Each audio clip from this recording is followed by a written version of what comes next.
आणि थेट जाऊयात, नाना पटोले बोलतायत। बघा, निकालाच्या नंतरचा इश्यू नाहीये, हा पार्टी अंतर्गत इश्यू असतो। प्रत्येकाला संघटनात्मक एक कालावधी असतात आणि हा पार्टी अंतर्गत चर्चा असते। हे काही ओपनली नाही करावं, या चर्चेला काही ओपनली करण्याचं कुठले कारण नाही। आणि मला असं वाटतं की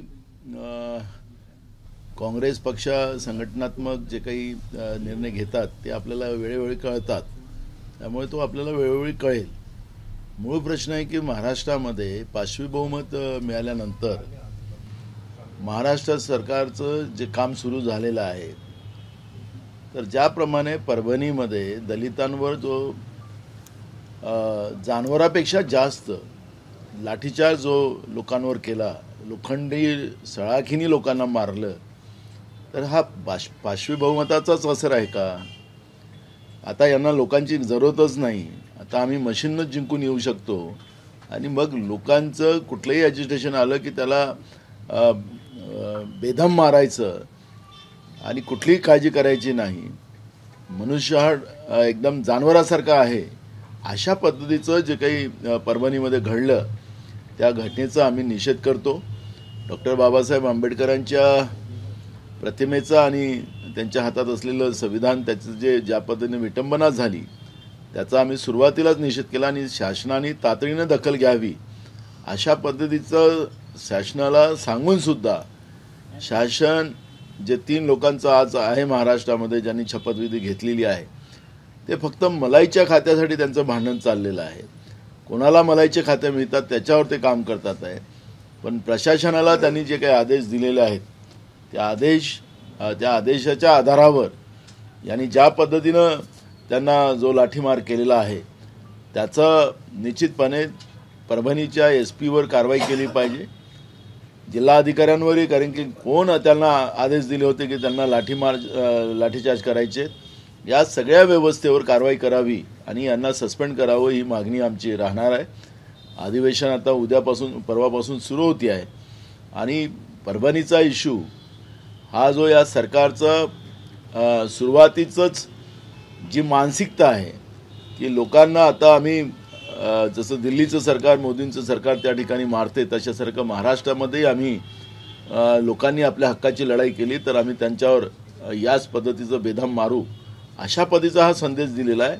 हा महाराष्ट्रामध्ये कदापि चालू शकत नाही। हा शाहू फुले आंबेडकरांचा महाराष्ट्र आहे आणि या महाराष्ट्रामध्ये ही बेबनशाही आणि हिटलरशाही अजिबात काँग्रेस चालू देणार नाही, ही भूमिका आमची आहे।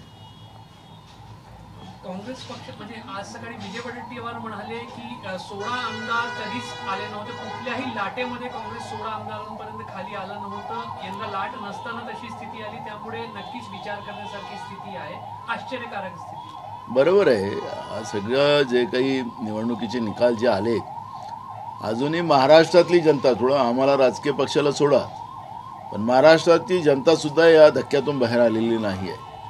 महाराष्ट्रामध्ये विविध भागामध्ये अजूनही लोकांचे ग्रामसभेचे ठराव घेण्याचं काम सुरू आहे, बॅलेटवर मतदान झालं पाहिजे, आम्ही दिलेलं मतदान कुठं आहे हे शोधण्याचं काम लोक करतात आहेत आणि त्यालाही शासन ज्या पद्धतीनं हुकुमशाही आणि हिटलरशाही दाखवून लोकांचं व्यक्ती स्वातंत्र्यावरही घाला टाकण्याचं पाप जे करत आहे, त्यामुळे स्वाभाविक आहे विजय वडेट्टीवारांनी जे सांगितलं की कुठली लाट नव्हती आणि हे जे काही निवडणुकीचे निकाल आले, या निवडणुकीच्या निकालाने राजकीय पक्षच नव्हे तर महाराष्ट्राची जनताही सुद्धा अजूनपर्यंत त्याच्या धक्क्याच्या बाहेर आलेली नाही।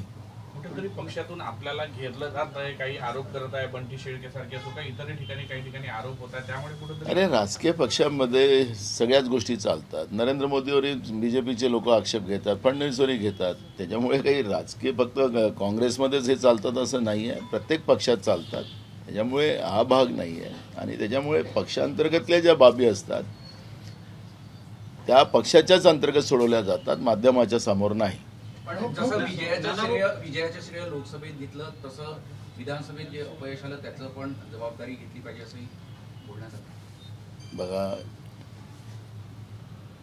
संपूर्ण काँग्रेस पक्ष राष्ट्रीय अध्यक्षापासून सगळे या महाराष्ट्राच्या निवडणुकीमध्ये सहभागी झालेले होते। तिकीट वाटप असेल, प्रचार असेल, सगळ्या गोष्टी असतील, तर त्याच्यामुळे ही जबाबदारी आमची सगळ्यांचीच जातं. त्याच्यामुळे श्रेय आणि श्रेयवादाचा विषय नाही, हा एक प्रकारचा आत्मचिंतनाचा भाग आहे. आणि जी लढाई आता महाराष्ट्राच्या जनतेने सुरू केलेली आहे बॅलेटवर मतदानाची, या लढाईवर सगळ्यांनी लक्ष केंद्रित केलं पाहिजे. जनभावना आहे. काल आमच्या नेत्या प्रियंका गांधींनी सुद्धा संविधानावर चर्चा होत असताना त्यावेळेसही त्यांनी सांगितलं की संविधान वाचवायचं असेल आणि देशाची लोकशाही वाचवायची असेल तर या देशामध्ये बॅलेटवरच मतदान घेतलं गेलं पाहिजे. जागतिक पातळीवर सगळ्या देशामध्ये आता जेव्हा बॅलेटवर मतदान घेतलं जाते आहे, तर अगर एकीकडे संविधानाची चर्चा लोकसभेमध्ये होत असेल तर त्यांनी तीच भूमिका मांडली की संविधान वाचवायचं असेल तर बॅलेटवरच हे मतदान झालं पाहिजे. माझं मत आणि माझ्या मताने मी निर्माण करणारं सरकार हे मला दिसलं पाहिजे, हे भावना या देशातल्या आणि राज्याच्या जनतेची आहे. आणि ती लढाई आता महत्त्वाची आहे. आणि ती लढाई आपण उभी केली नाही तर मी तुम्हाला सांगतो की देशातली लोकशाही संपुष्टात आणण्याचं काम मनुवादी व्यवस्थेनं आणि भाजपनं निर्माण केलेली आहे. आता ते स्पष्ट झालेलं आहे. नानाभाऊ, तुम्हाला विधिमंडळ पक्षाचा नेता व्हायचा आहे, त्याच्यामध्ये रस आहे, म्हणून तुम्ही प्रदेशाध्यक्ष पदाची जे जबाबदारी आहे ती वापस करताय, अशी चर्चा सुरू झाली. चर्चा कोणी काही करू शकतात ना, त्याला चर्चेला काही कोणाला थांबवता येत नाही. चर्चा असेल तर माणूस जिवंत असेल, चर्चा नसेल तर त्याला कोण, मेल्या माणसाची कोणी चर्चा करत नाही. जबाबदारी मिळाली नानाभाऊ तर ती घ्याल का तुम्ही? बघा, मी काय, माझा मुद्दा एवढाच आहे की पक्ष जी जबाबदारी देते ती प्रामाणिक पार करणं माझी जबाबदारी राहिलेली आहे. मी प्रत्येक क्षेत्रामध्ये ज्या पद्धतीनं जबाबदारी मिळाली ती पूर्ण केलेली आहे. त्याच्यामुळे पक्षाला जो कोणी पक्षाचा जो काही निर्णय असेल तो सगळ्यांना मान्य असेल. हो, एक महत्त्वाचा विषय असा आहे की तुम्ही स्पष्ट सांगितलं होतं की ईव्हीएम वरती माझा आक्षेप नाही आहे, पारदर्शकता हवी.